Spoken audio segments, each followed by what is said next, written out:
Bonjour, je m'appelle Roland Perret, je suis énergéticien en art solaire. Je vous propose dans cette série de podcasts de voir ensemble ce qu'est une authentique évolution spirituelle sous l'angle du pragmatisme et de l'efficacité. Nous verrons cela ensemble sur la base de mes recherches et des résultats que j'ai obtenus. Vous trouverez l'ensemble de mon travail ainsi que des outils à votre disposition sur mon site internet révélationducoeur.com. Vous êtes bien sûr libre de rejeter mes propos s'ils ne vous conviennent pas. De nos jours, on taxe facilement de gourous les personnes qui présentent des idées spirituelles. Surtout celles qui ont l'air de savoir de quoi elles parlent. Je vous propose de voir ensemble ce qu'il en est et si je suis moi-même un gourou. Qu'est-ce qu'un gourou ? En sanskrit, cette ancienne langue indienne, le mot gourou signifie « celui qui dissipe les ténèbres ». C'est ainsi qu'on nommait les mentors, les chefs spirituels, les maîtres en tradition philosophique. Il s'agissait bien d'un titre honorifique à la base, en Orient surtout. En Occident aussi, d'ailleurs, on qualifie parfois de gourous des personnalités qui ont apporté d'importantes évolutions, par exemple technologiques ou sociales. Par exemple, on dira que Elon Musk est un gourou. Bien, mais comment sommes-nous passés d'un terme honorifique à une insulte, ou à minima pour qualifier quelqu'un de louche et de peu recommandable? Les abus de certains chefs religieux, de dirigeants sectaires qui ont fait scandale qui ont permis de dénoncer leurs méfaits et de sauver certaines personnes de l'emprise de leurs manipulateurs. Certes, mais par amalgame, le terme de gourou est devenu synonyme d'abus de pouvoir. Et l'utilisation renforcée de ce mot par les médias, ainsi que la juste dénonciation de certaines dérives, a malheureusement associé dans l'esprit du public tout mouvement spirituel à une secte et tout enseignant spirituel à un gourou. Curieusement, jusque-là, nos papes, prêtres, curés, évêques, nos imams ont échappé à cette qualification de gourou. Mais je ne veux pas faire ici de procès. La pensée matérialiste, qui pose a priori l'inexistence du spirituel, va forcément considérer comme douteuse toute pensée à orientation spirituelle. Évoquer la seule notion d'âme, par exemple, peut élever nombre de boucliers de suspicion. La présentation d'une vision du monde qui inclut la dimension énergétique ou qui conçoit par exemple des univers parallèles sera étroitement surveillée, voire condamnée par les tenants de la religion actuelle, qui est notre matérialisme. Mais je ferai la démonstration dans un autre podcast de ce que j'affirme ici. Revenons à la notion de gourou. Il nous faut donc faire la différence entre un enseignant spirituel intègre et un enseignant spirituel qui serait un gourou. Celui qui est animé par le service à l'humanité, celui qui cherche le bien commun et qui propose des services d'aide à autrui, s'oppose au manipulateur qui cherche son unique profit au détriment de la crédulité de ses victimes.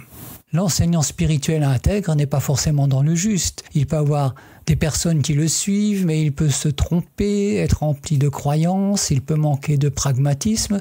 Cependant, le traité de gourou serait une marque de manque de discernement. Mais qu'est-ce qui caractérise justement un gourou ? Qu'est-ce qu'on veut dire par ce terme ? Il y a plusieurs, ou plutôt on pourrait dire deux grands aspects qui caractérise ce qu'on appelle un gourou au sens négatif du terme. Il y a d'une part l'appât du gain. Là, je pense qu'il n'est pas nécessaire de développer plus avant. Là, nous parlons tout simplement d'escroquerie et de mensonges. D'un autre côté, il y a ce qu'on pourrait appeler de manière plus générique le pouvoir. C'est plus subtil et plus difficile à reconnaître. Tout penseur éloquent a de l'influence. Tout philosophe pertinent peut subjuguer des foules. Alors, le contenu du message, il faut étudier avec rigueur la teneur d'un enseignement pour pouvoir se faire une opinion. Ça demande du temps. La taille de l'audience n'est pas plus un critère. Ce n'est pas le nombre d'oreilles qui fait la valeur du propos.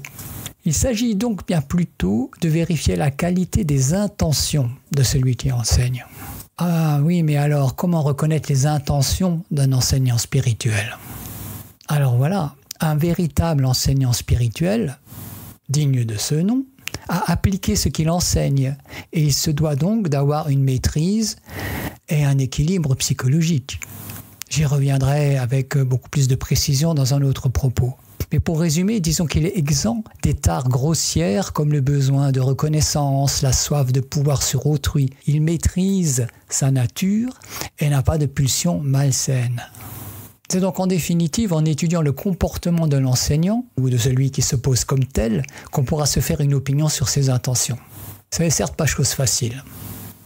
Personnellement, avant de m'engager plus avant avec un enseignant, j'observais ses élèves, les personnes sur qui s'exerçait son influence. Là, je pouvais voir s'il y avait une sorte de formatage, d'uniformisation de la pensée, ou si, au contraire, on pouvait constater un épanouissement, voire une nette croissance et une évolution des individus.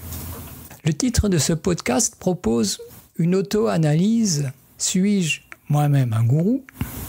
Mais ce qui pourrait être intéressant aussi, si vous êtes dans une position d'enseigner, par exemple, de vous poser vous-même les mêmes questions. Bien sûr, si cela vous amuse, si cela vous intéresse. Mais en attendant, je me pose des questions à moi-même. Il y a donc la question de l'appât du gain. Si je m'observe, en ce qui me concerne, la réponse est facile. Je demande 10 € pour une séance de travail énergétique que j'estime de haute qualité. Difficile de parler de vénalité. À côté de mon activité d'énergéticien, je suis un artiste peintre qui a eu la chance de faire une belle carrière et qui a une vie modeste mais confortable. De plus, je suis retraité, encore actif par plaisir dans ce domaine et je n'ai pas besoin de gagner de l'argent. D'ailleurs, si je voulais gagner plus, ce n'est certainement pas dans le domaine de l'énergétique que j'exercerais. Ce sont des informations faciles à vérifier. De nos jours, il suffit de taper un nom sur Internet. Il n'y a pas que l'appât du gain, comme nous avons vu, il y a les autres aspects comme la soif de pouvoir, de reconnaissance, le besoin de séduction, le désir d'avoir de l'influence. Donc là aussi, il s'agit de faire un petit peu une analyse de soi, sincère. Voilà, de par ma carrière plutôt brillante d'artiste, j'ai eu mon lot de compliments et d'admiration. Si ces choses ont certainement été des encouragements dans ma jeunesse, mon âge, là j'ai 69 ans, nous sommes en 2024, me permet de sourire devant ce soupçon de besoin de notoriété. De plus, je sais pertinemment que de s'exposer ainsi au public est plus source de tracas et de pollution relationnelle que cela n'a d'avantage. Donc, non, soif de reconnaissance, de pouvoir, de séduction, non. Il y a d'autres motivations plus profondes et plus intéressantes qui, il me semble, m'animent. Alors, il y a un autre aspect de la question. Il peut y avoir la vanité, l'orgueil, le sentiment de supériorité. Ah, là, c'est encore plus difficile à discerner. Il faut bien se sonder pour éventuellement déceler des traces de ce type de biais. Je pense qu'une personne qui sait vraiment écouter, je dis vraiment écouter, bien sûr, ne sera pas dans l'orgueil. Je pense que si cette même personne est sincèrement capable de se réjouir du bonheur ou de la guérison de l'autre, il n'y a pas vraiment de sentiment de supériorité. C'est finalement une question d'intelligence, d'observation de soi. Alors il peut y avoir encore un autre aspect, la pure bêtise.